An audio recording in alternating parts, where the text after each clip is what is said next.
আসসালামু আলাইকুম, hi everyone, welcome to my new mini blog. কেমন আছেন সবাই? আশা করি সবাই খুব ভালো আছেন। আলহামদুলিল্লাহ, আমিও খুব ভালো আছি।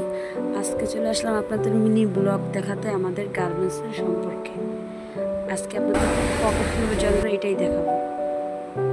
চলেন দেখেন, এটা হলো রোলিং করতেছে। রোলিং করা শেষে তারপরে ওভারলক করতে হবে। এখন এটা ওভারলক করবো আমরা। ওভারলক বেশি যদি ওভারলক হয়ে যায় তারপর এটা আয়রন করতে হয়।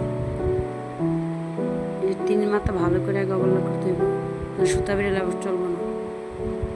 এই তো এখন এই পেডামটা দিয়ে সুন্দর মতো আয়রন করতে হবে।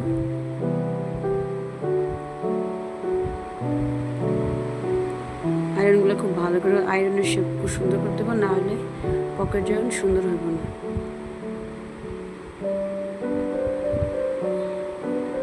লাস্টে আমরা পকেট জয়েন করব। এটাই দেখলেন তো, একটা পকেট জন্য কতজন মানুষ আমরা খাটতে হয়। গার্মেন্টস টেইলারিতে যেমন টেইলার একলাই সব প্রসেস একলা করে, কিন্তু গার্মেন্টস তেমন না। আমরা একজন এক এক প্রসেস করি, কেউ একজন সব প্রসেস করে না।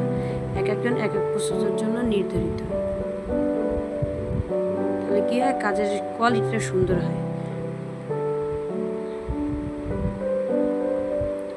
তো আশা করি সবাই ভালো থাকবেন। আল্লাহ হাফিজ, বাই বাই।